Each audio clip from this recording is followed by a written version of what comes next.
Hey, what's up guys? It's Jack and welcome back to another video. So, yeah, Sony is making a PS5 Pro. So I've got a little a part of an article over here that I'm going to read to you coming from Gaming Bolt. So I'm going to read it to you right now and then we'll talk about it. So, reports of a PS5 Pro being in the works first emerged earlier this year, and now a new report published on Key to Gaming by journalist Tom Henderson, who first reported on the new console's variant's existence, claims to have details on some of the console's specs and features. As per the report, the PS5 Pro has been in development under the codename Trinity since early of 2022 and is currently targeting a November of 2024 launch. The console will allegedly have 30 WGP and 18,000 MTS memory and will feature improved frame rates at 4K resolution support for 8K resolution output, as well as accelerated ray tracing. Allegedly, the majority of studios will have received development kits for the console by November of this year. Henderson also states that the PS5 Pro, or whatever it ends up being officially called, is likely to be Sony's last major hardware release this generation, with plans allegedly shifting to the PS6 in its wake, which is currently supposedly targeting a 2028 launch. Interestingly, there is plenty more more PlayStation hardware on the horizon in the near future, though. The Remote Play Cloud streaming handheld device Project Q is due out sometime this year, and images and footage showcasing it have recently leaked online. Meanwhile, reports have also claimed that a PS5 model with a detachable hard drive is set to launch in September and could be unveiled sometime in August. All right, so let me just get right down into the meat and potatoes of this. If Microsoft were doing the same thing, I would have something along the same lines of dialogue that I am about to say here in this commentary in terms of my thoughts and my opinions. Now, first of all, I actually have to say that I'm actually kind of worried about the consumer about this. And I personally think that making a PS5 Pro would kind of be a mistake. Now, don't get me wrong. Again, I'm all about new technology and new hardware that comes out, but we live in an era to where we have graphics cards on PCs, which, by the way, PCs, whether you like it or not, are the more powerful platform. Well, depending as well as in terms of how much power you got behind the rig, but for the most part, PCs will always be ahead, especially when you're talking about the most powerful stuff out there, right? In terms of the specs and parts and stuff like that, like the graphics cards and the CPU specifically, those two. But yeah, PCs will always outperform console. That's just a given. However, we live in a generation to where people have 4090s, which are the most powerful, beefy, huge graphics cards, right? That are supposed to do some really amazing stuff, right? That are not able to, uh, they're not able to get the optimization in terms of settings if they want to, simply because of the fact that the games are not on par with that kind of level of power. It's simple as that. Like right now, devs are barely starting to scratch the surface with in terms of the technology that they have in their hands with the current gen consoles like the PS5 and the Xbox Series X. And of course, we've seen games out there that are just capped at a certain frame rate, like the upcoming Starfield on console. Yeah, it's capped at 30 on console, and for PC, it's going to be probably capped at 60. Okay, regardless of whether or not you have a 4090. Okay, so I think this is a big problem. And to top it all off, as we know, Sony is Sony's Achilles heel as of now so far has been backwards compatibility. Now, this is where I'm afraid for the customer. This is where I'm concerned for the customer as well as myself if I were to make that kind of purchase. So if the game is going to be coming out in November of 2024, late 2024, right? It's going to be about what, 4 years or so until the PS6 comes out after that. So it's like, well, simply put, if let's say you get this new beefy console, right, which is going to cost a pretty penny. It's not going to be worth 500, and I don't even think it's going to be worth 100 or 200 more. I think it's going to be worth 300 or more. I think the console is going to be 799 or more. Okay, that's just I'm just calling that out right now.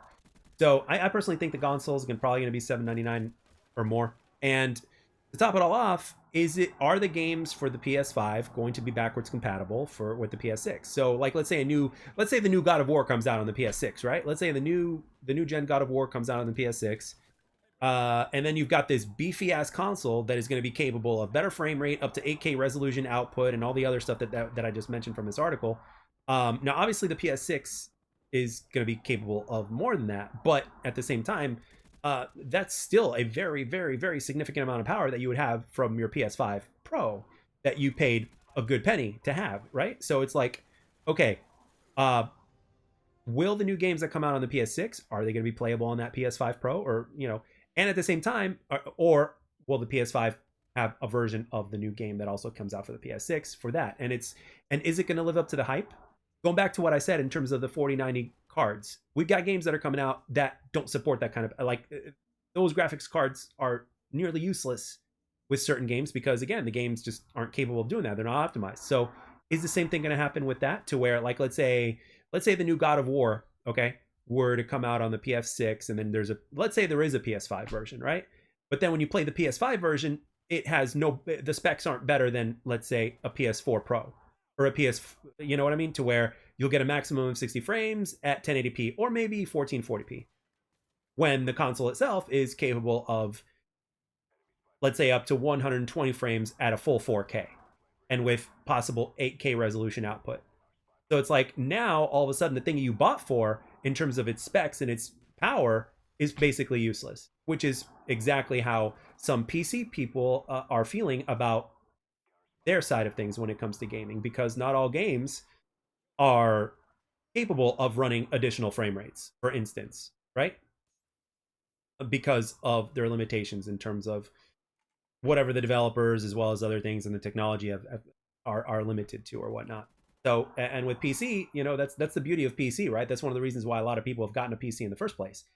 They want to have the least amount of limits possible. They want to customize their experience as possible. So, like, let's just say somebody craves, let's just say they're fine with 1080p, but they want really high frame rates. They could do that on PC. But as of recently as we've known, you can't do that with every single game out there on PC, regardless of the fact that you might have a 4090. So it's like, and like I said, backwards compatibility is Sony's weak point, unfortunately. And again, I don't take sides. I love all companies. I want every single gaming company out there to thrive, and I want everything to be consumer friendly as possible. But you got to call it like it is. Like, if Microsoft were to do this, if months down the line, let's just say it's announced that Microsoft does something like that as well, guess what? I'm going to be making a video about it, and I'm going to be saying pretty much the same thing.